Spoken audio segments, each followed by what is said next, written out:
At sa wakas nga, nasubukan ko na tong Coffee by the Beach dito sa may LU. Ito nga yung nagtitrending kasi mismong sa tabing dagat kanila gagawa ng kape. Bali, ang concept nga daw nila, yung mismong coffee yung lalapit sa'yo. Bali, in-order ko sa kanila yung Coastal Mocha nila. For sizes naman, meron silang tall, grande, saka venti. Yung in-order ko, yung grande nila, which is 270 pesos. Tapos tatanungin ka nila kung more coffee ba or more chocolatey. First time. Pang ilang days nyo na po? First day din namin. First day. Feeling ko every weekend ganito na siya.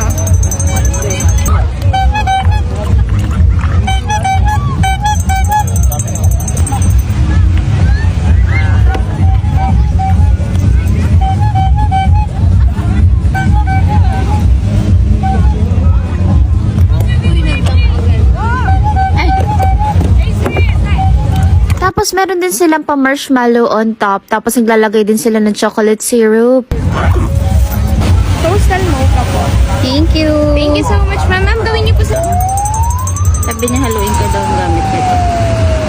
Okay, last. Stir, sip, and bite. Bite? Oo, kakainin mo yung ano. Yung marshmallow.